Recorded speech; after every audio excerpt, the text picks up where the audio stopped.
Assalamu alaikum wa rahmatullahi wa barakatuh. A very good day to you and welcome to another show, Your Health and Wellness Edition.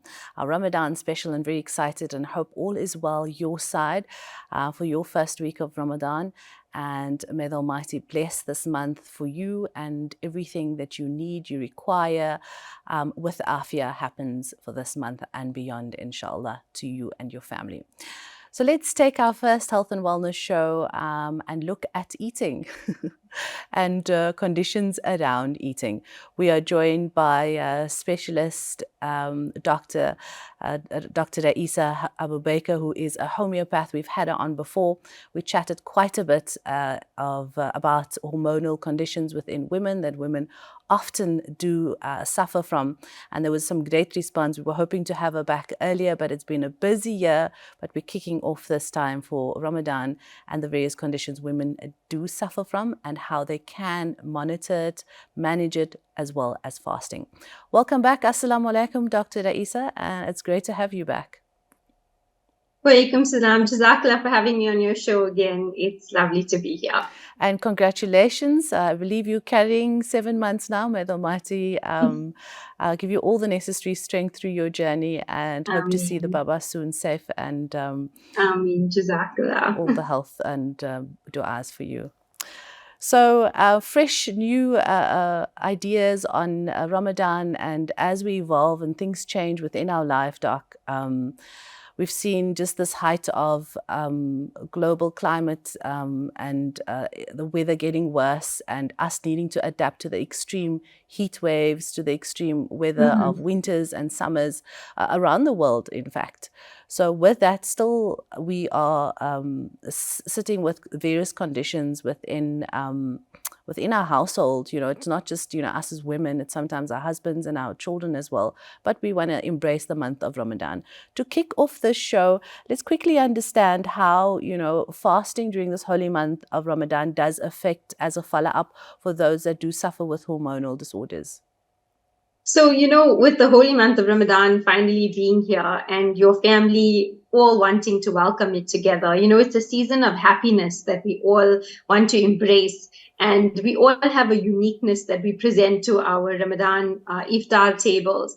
There's lots of love, there's lots of warmth, there's lots of generosity that happens. And we want to make that table as exciting as possible. We sometimes want to make it Instagram worthy. So we add extra things to the table that we usually wouldn't have outside of this month. So I encourage you to participate in those habits that are actually going to make you feel better, that's going to improve your nutrition and help you stay healthy through the blessed month of Ramadan. We must try to avoid practices that actually bring on fatigue, make you feel thirsty, and make you feel tired during your fast. So what you eat and what you put into your body it actually dictates how you will feel throughout the day. And if you're somebody who suffers with hormonal conditions like polycystic ovarian syndrome, if you have an underactive thyroid, if you have pre-diabetes or insulin resistance, the way you have your sehri or your iftar can impact how the rest of your day goes. And I think that's important that we touch on that. Also, we notice that ladies who have polycystic ovarian syndrome don't have very regular menstrual cycles. And if we can regulate those menstrual cycles during the rest of the year, we can actually use Ramadan, the time of fasting, to find that pattern of regulation if we eat correctly in this month. So, we've heard a lot about fasting in the past, but I don't think anyone has actually talked about its natural healing therapies. So Ramadan is that time of self-reflection, self-control. It's a time of prayer and a time of giving and charity. So in addition to your mind and your soul being cleansed, your body goes through some remarkable changes, and it's the perfect time to practice that self-control. So we're going to use this blessed month to make better choices, to reflect on our self-preservation, and also look forward to a better quality of life for the rest of the year as well. Every day that you go through Ramadan, performing Tarawih must become easier for you. And, you can ask patients who have found that when they change their lifestyle and they go from sitting in a chair and praying to actually physically standing up and going down into sajda where their head can touch the floor. Yeah. It's a whole new experience, and it brings about so much of happiness and joy that you can actually now prostrate to your creator, head on the ground, if you just make some better eating choices during that month. So quickly, just to look at the benefits of intermittent fasting scientifically, one of the very strong benefits is that it lowers insulin levels. So those patients who are pre-diabetic or insulin resistant, intermittent fasting during the year is helpful, and Ramadan is a time when we naturally intermittent fast. If you are diabetic, it actually can help you to regulate your blood sugar if you eat correctly during Ramadan. Remember, if you eat incorrectly and you're fasting, your blood sugar will actually be higher, not lower. And if we break your fast and we tell you to eat a meal, your blood sugar will actually regulate. So it's very important to look at the type and quality of meals and drinks that you're having during the month. Fasting or intermittent fasting has also been known to balance your hormones. It helps with cellular repair, and it lowers your risk of heart-related conditions, and even lowers the risk of cancer. And did you know, however, that actually animals instinctively fast when they're not well, when they're ill, when they have a viral and bacterial, they actually naturally fast to heal themselves. That's and such that's an how interesting fact. Yeah. Because I mean, it just occurs because they need to do it. And sometimes when our body craves, because I was sitting in the week and I was like, I feel for liver and I'm not sure why I feel for liver. And I knew immediately there was probably a slump in my iron that I had to have some more beetroot, some more red and green things. So your body does react and you have to listen to it. Yes, 100%. And fasting, there's so many different methods according to science in terms of fasting. So intermittent fasting is like very popular at the moment, but there's 10 different ways to practice intermittent fasting. And the disadvantages cause confusion amongst patients, and it's even confusing for the practitioner whether the patient should do like a 16-hour fast or and then 8 hours of eating, or should they do a 24-hour fast. So basically, we'll try to stick with the Islamic method of eating or fasting during Ramadan to get the best benefits. Dr. Raisa, could you explain the 16 hours concept? Because I mean, like you said, it's a fad now, and everybody's doing it because it's something that's now been scientifically proven. But we've been doing it for years, and Islamically, we know that we need to do it. And we want to also just reap the health benefits and the wellness benefits out of it. But scientifically, could you just explain what your body is going through during that 16 hours of starvation, of not feeding yourself? And with us fasting for something like 12 or plus hours, what does that do for us? So when you haven't started your day without a meal, so you've had your suhoor and then you go to sleep, or you start your day and you haven't eaten for a few hours, your insulin level is usually at a baseline. The minute you start eating, or if you eat too regularly during the day, or every time you eat, you actually stimulate the production of insulin. So if you're somebody with insulin resistance, which is pre-diabetes, every type 2 diabetic that exists would have been insulin resistant for many years before they were diagnosed as a diabetic. So in that time of fasting, you have a regular baseline insulin, and then when you eat something, your insulin level spikes.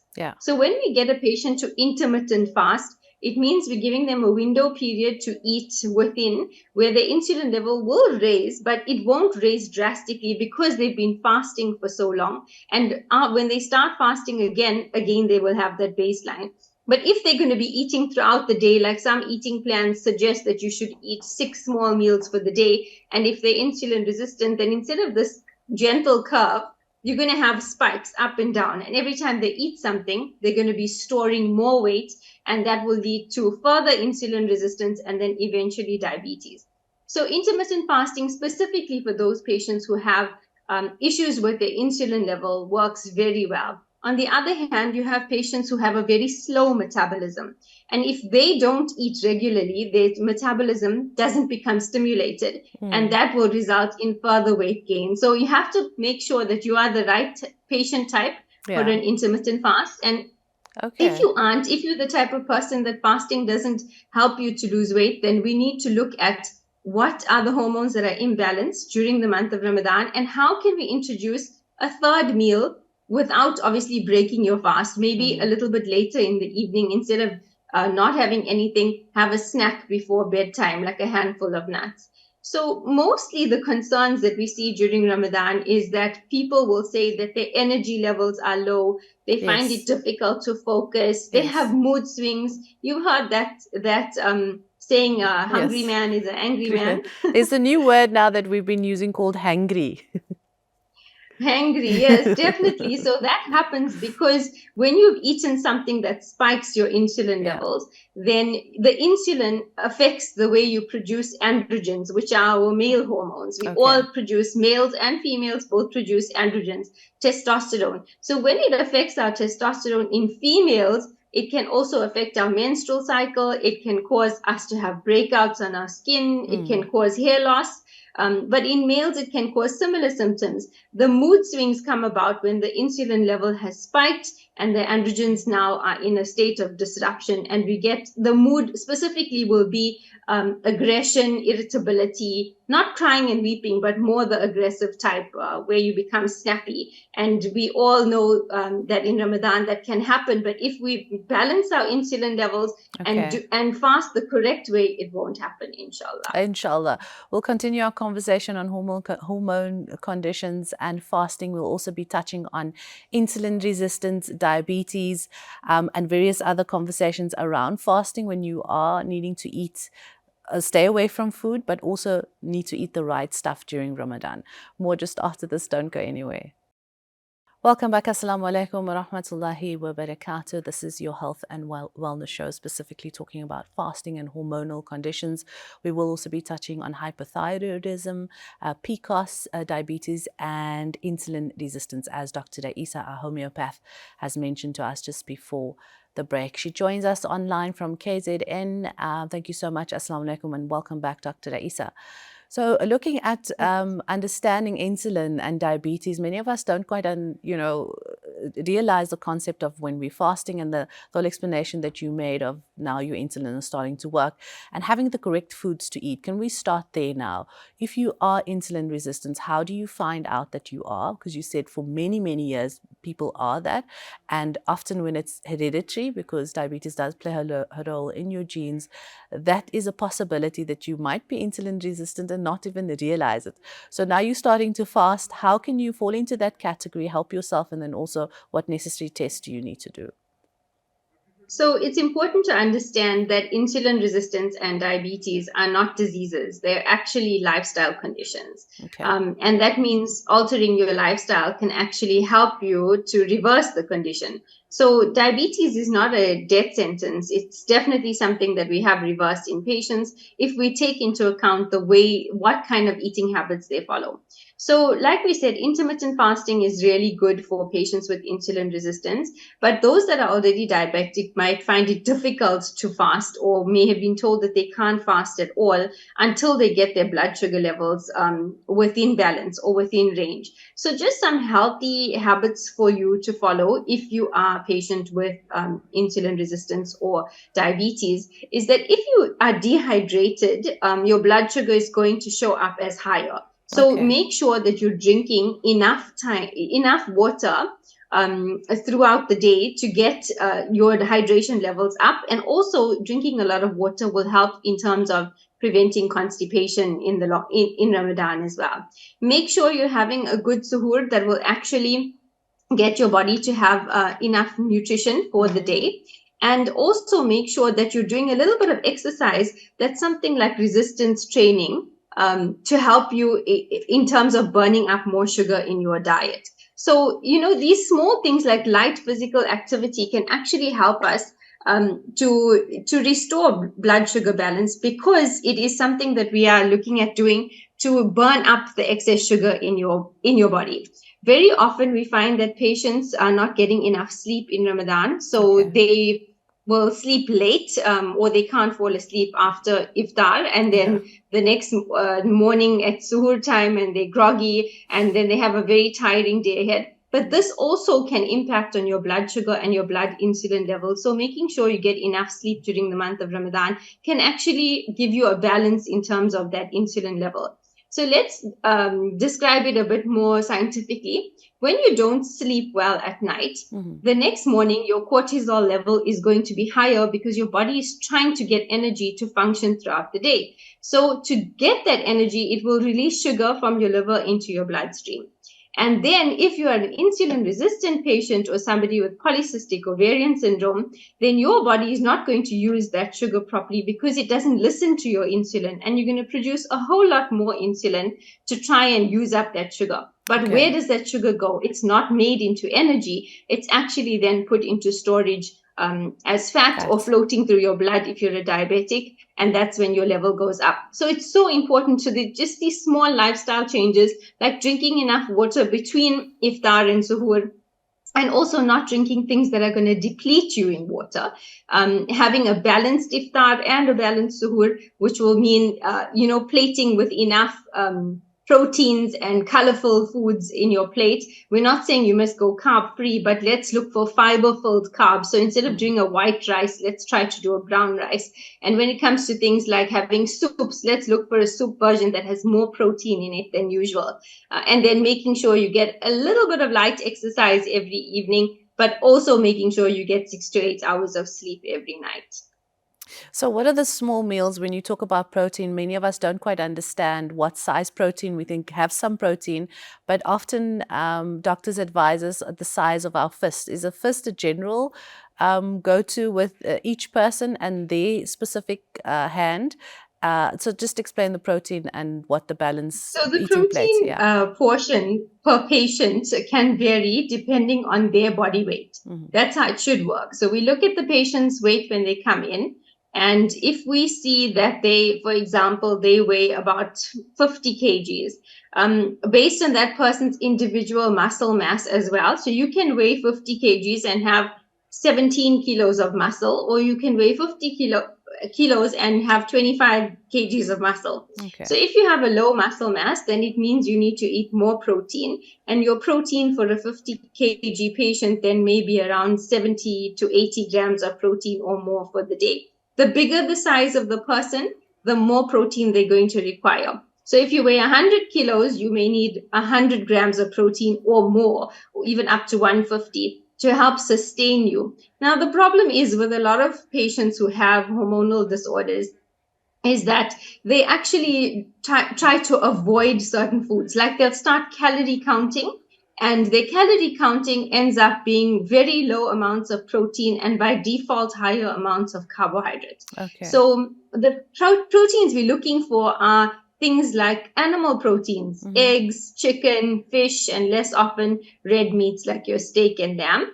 And then when you're looking at plant-based proteins, remember that they are carb and protein together. So your lentils, your dals, your beans, these are carb-protein combinations. So if you are going to just have that for iftar, your blood sugar will be higher or your blood insulin will be higher.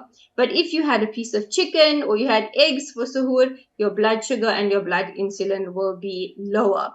And that comes to the point where we talk about having smoothies in Ramadan. And the smoothie option, as much as it's a good option, if you make a smoothie that is very high in sugar naturally, like lots of dates, bananas, oats, but there's no protein to balance it, you'll actually find that your blood sugar is higher and you might get hungrier during the day. Whereas if we added protein to the smoothie in the form of nuts and seeds, it would lower the GI of the smoothie and you'll feel fuller for longer.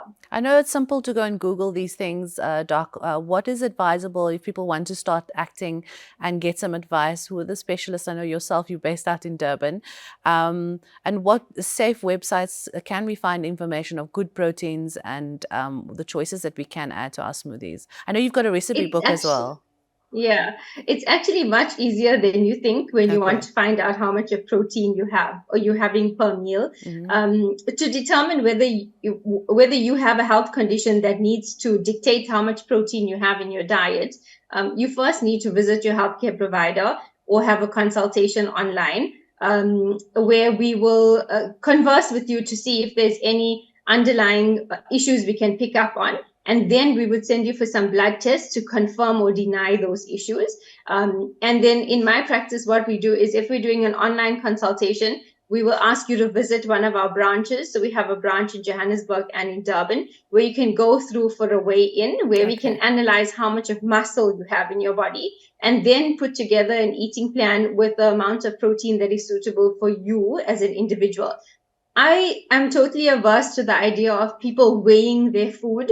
I find it cumbersome. I wouldn't do it myself, so I don't expect my patients to do it. So I usually tell them, look at the size of your hand.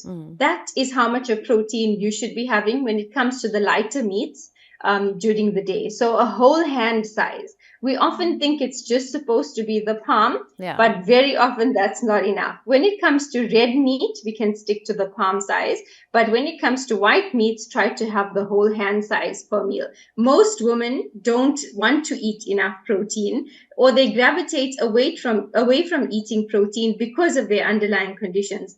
So thyroid patients will often say that they forget to eat or they don't have to eat. They can do without having dinner. They can skip a meal during the day, but it's actually worse for their health condition. And they often say, I could just be vegetarian. Like I'll eat one piece of chicken, a piece of potato, and a little bit of rice, but I'm still not losing weight or I'm still feeling so sluggish. But if we increase the protein, we'll help them to feel more energetic. But where do you find out how much of protein you're having?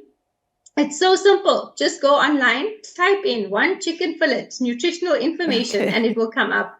It's also very easy. You could download apps that are like calorie counting apps, but don't use them for calorie counting because calorie counting doesn't work. And if you don't need to lose weight, you don't need to calorie count anyway. Rather, check whether you're having input in the same app, the calorie counting app, what food you've been having.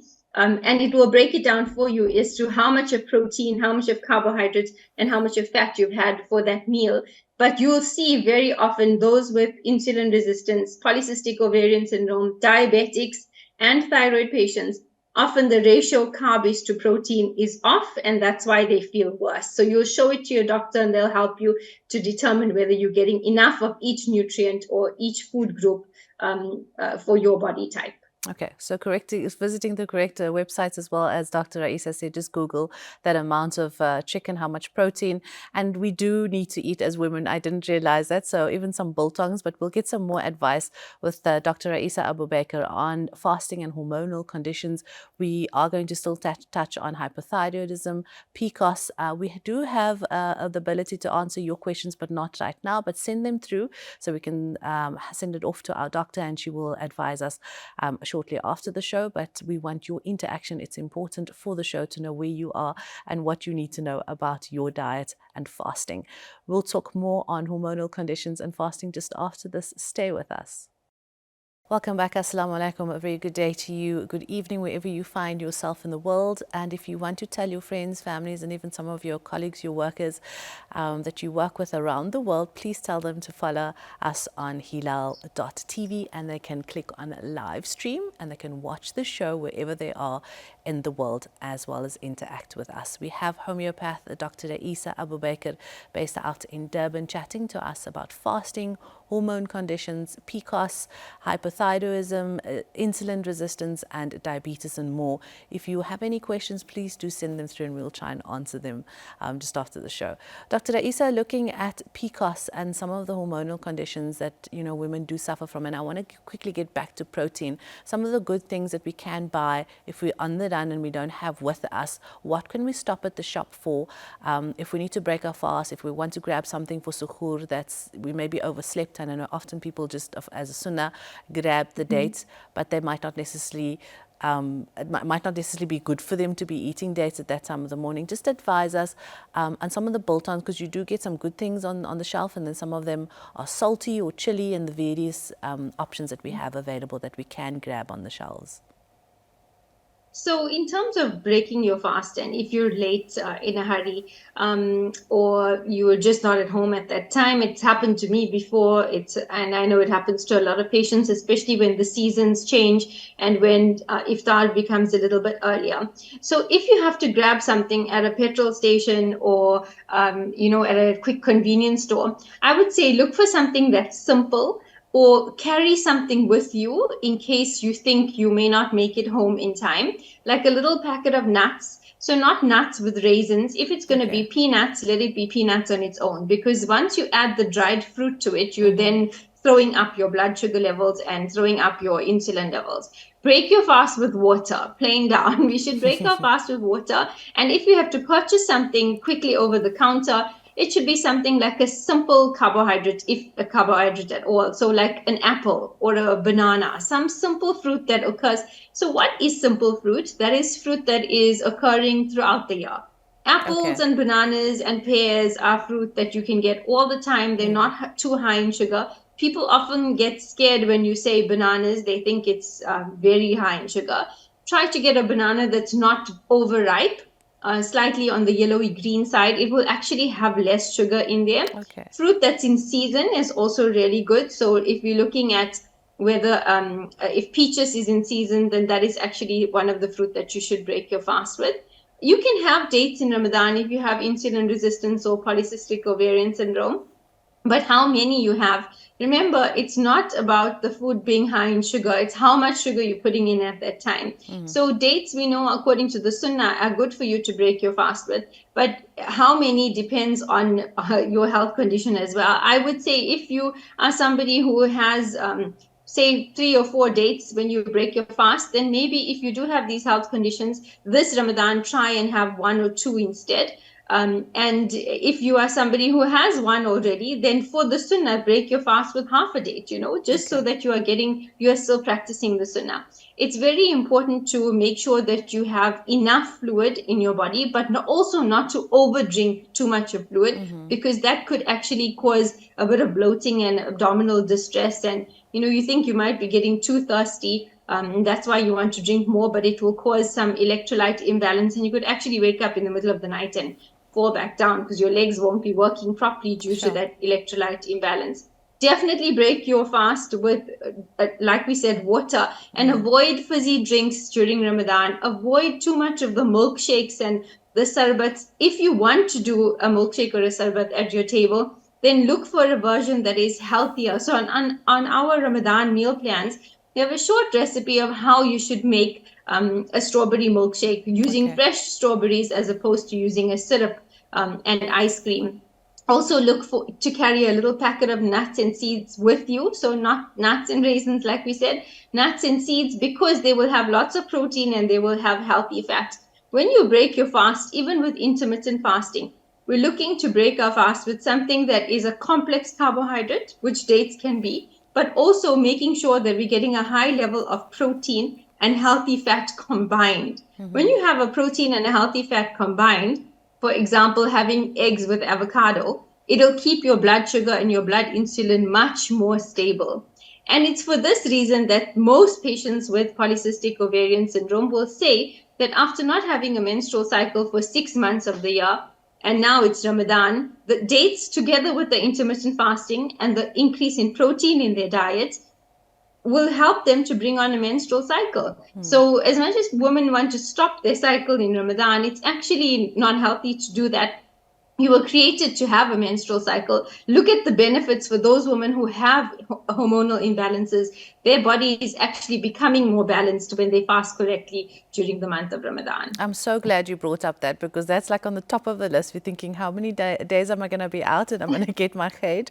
And then you kind of count it. Please don't let me get it during Ramadan. But it's so important. Yeah. If you're not getting your khaid, your body's not working correctly, and that means there's something wrong. And do you want there to be something wrong with your female, issues? So No, how we don't. exactly? So let's look at the PCOS again. I just want to go into that and understand when women, and it's mostly the young ladies that wants to get healthy, and they're fasting, and they, like you said, they're worried about their proteins. You spoke about complex carbohydrates. What is that? So complex carbohydrates would be those carbohydrates that take longer to break down, that have Okay. more fiber in them. So just a simple example would be instead of having white rice or white bread, you change to a low GI version or a Okay. seeded bread, or even a brown rice. A easy one to have is the Sela basmati rice. It's usually not as processed as the white basmati rice, and it does have a lower GI. Often you'll see on the package it says diabetic friendly. Yes, So yes. changing to something like that, and then avoiding things that have too much of sugar in them. Like we said, in terms of the dates, look for the ones that are fresher as opposed to the ones that are drier, because dry fruit has concentrated sugar and fresh fruit is more a complex carb because it's not so concentrated. It has lots of water in it as well. So in terms of getting how much carbohydrates should you have for the day, everybody's bodies are different, and I hate to say let's cut out all the carbs if we have these health conditions. Rather balance how much of protein to carbohydrate you have. So try to get your proteins matching your carbohydrates for the day.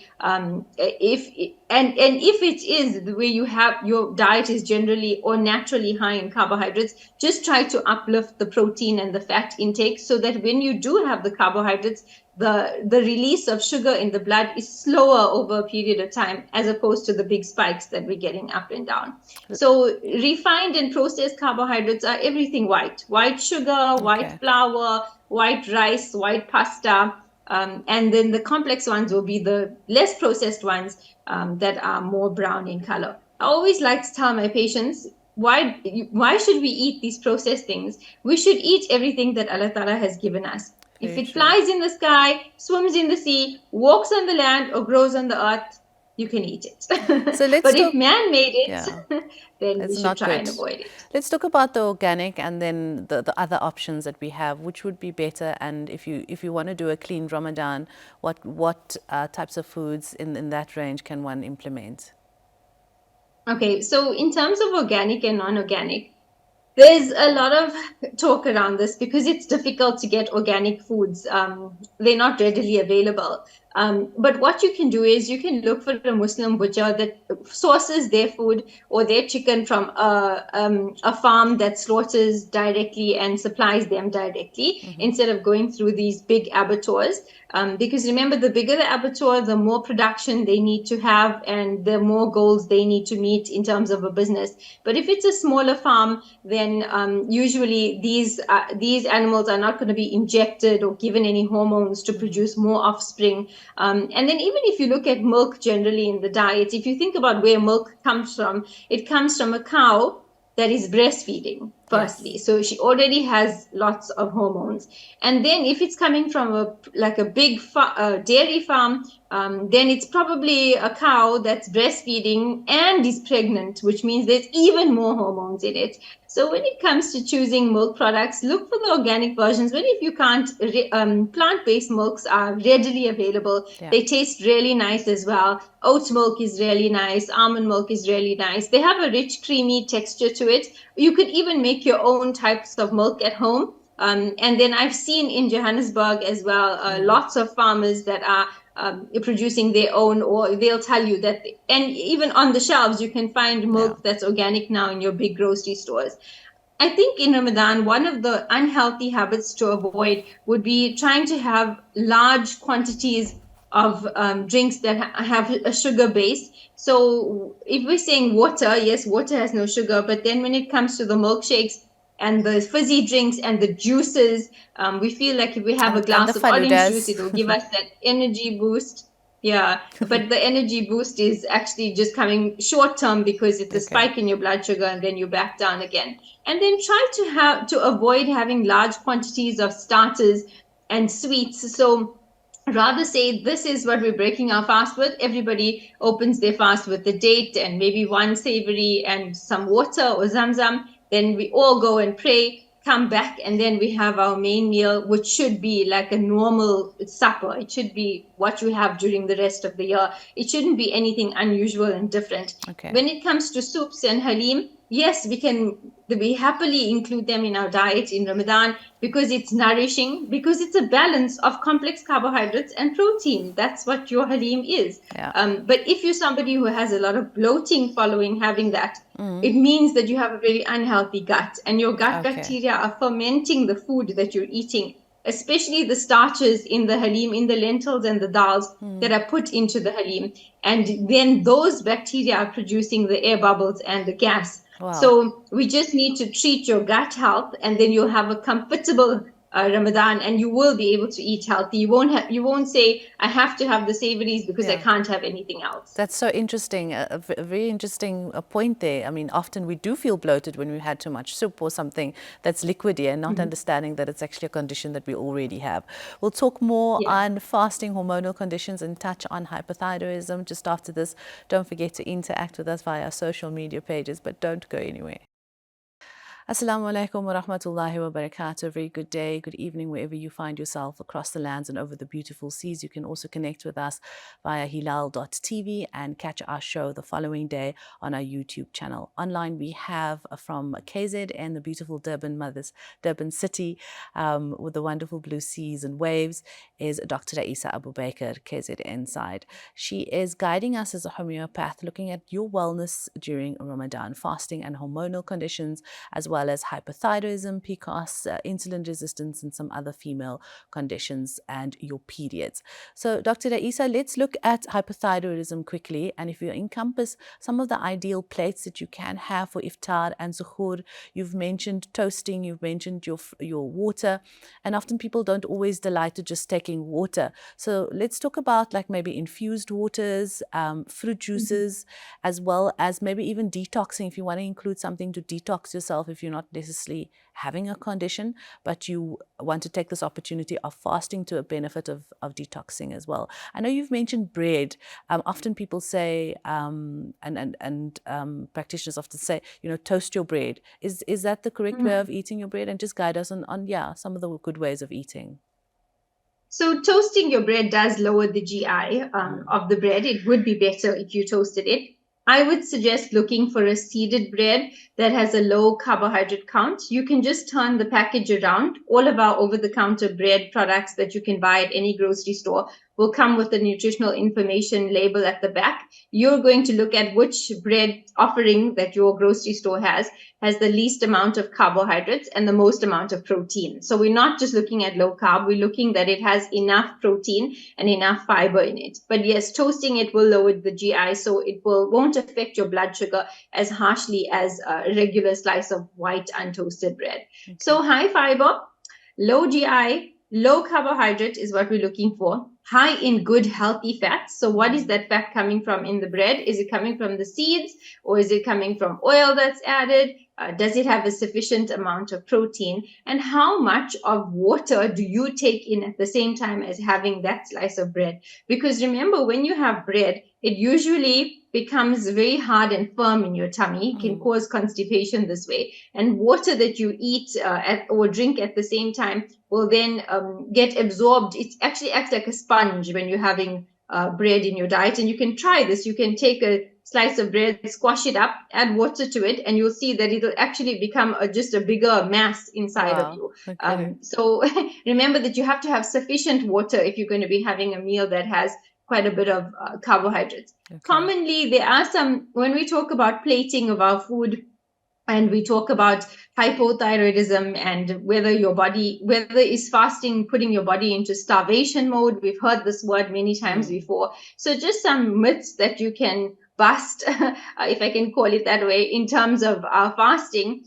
Fasting doesn't put your body into starvation mode. It's the way you fast. If you're going to skip sehri every day, then you are putting yourself in starvation mode. Okay. So those patients who have a very slow metabolism, they would need to have a good suhoor, and they need to have a good iftar, and they need to have one more snack in between, which would be between iftar and suhoor. So before they go to bed, they can have, like we said, a handful of almonds. So they're going to try and eat more often during the non-fasting times. For those people who have a very fast metabolism, who have hyperthyroidism, fasting actually helps to slow down that metabolism, to bring it to normal, but not to make it sluggish.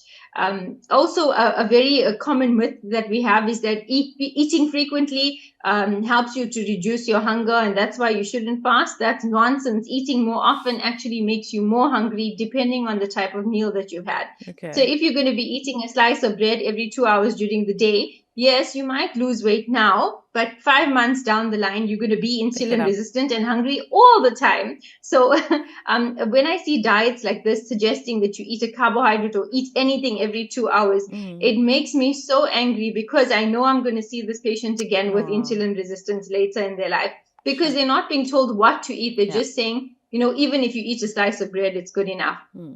There's also a myth that your brain needs a constant supply of glucose.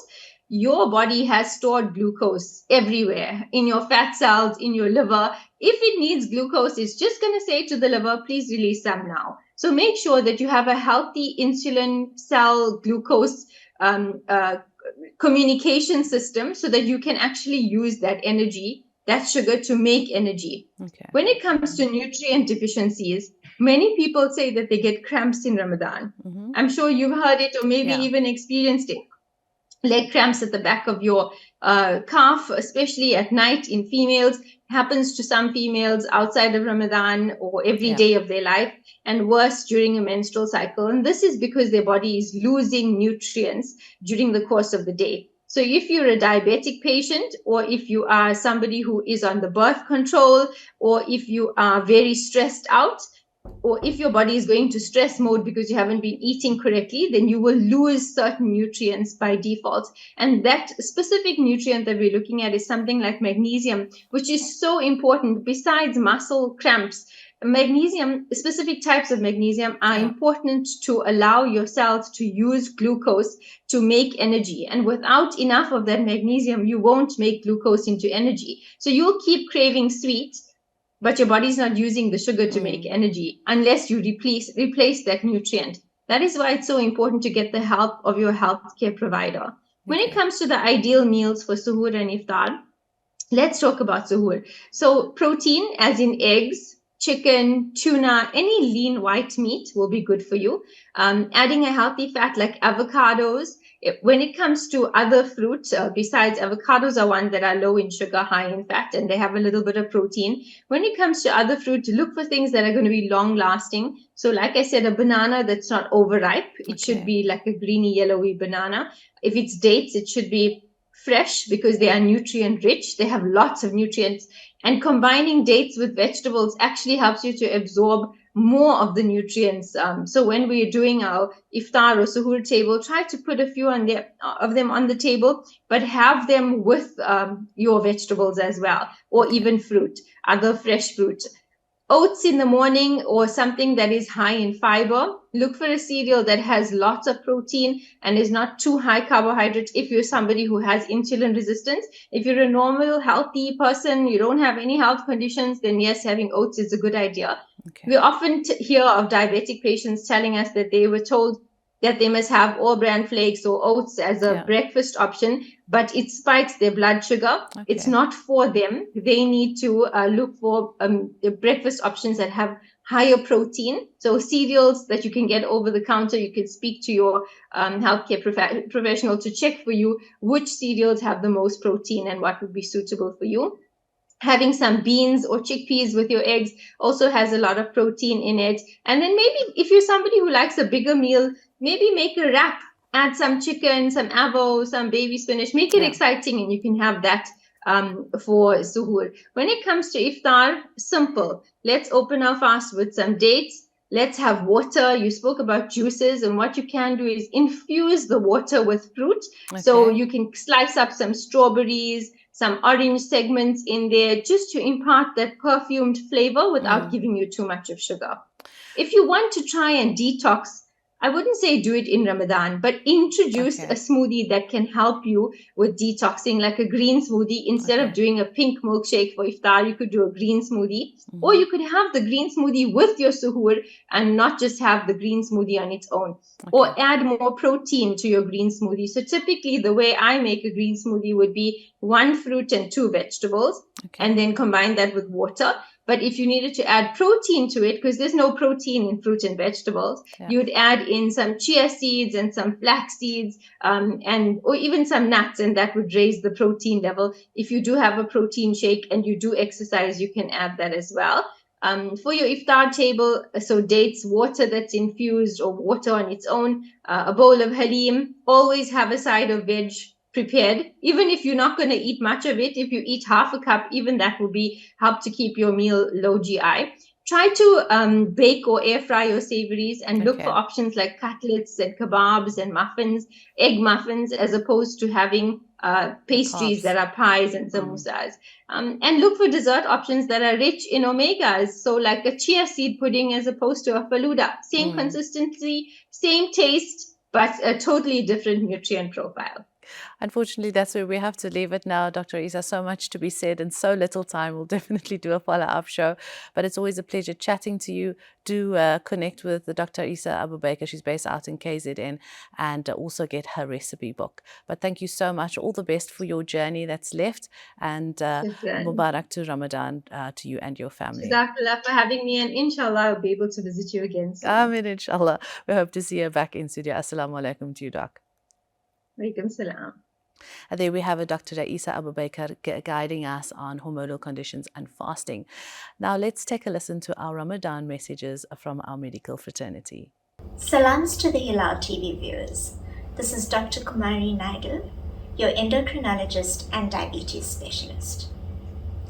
I would like to send you my very best wishes for Ramadan. I hope that this is a spiritually uplifting and happy time for you and your families. For our viewers with diabetes, may the Almighty keep you safe and in good health over the holy month. Ramadan Mubarak. Assalamu alaikum. From Ahmed Mwati, podiatrist, wishing you and your family a blessed Ramadan. Remember us in your duas and don't forget to take care of your feet.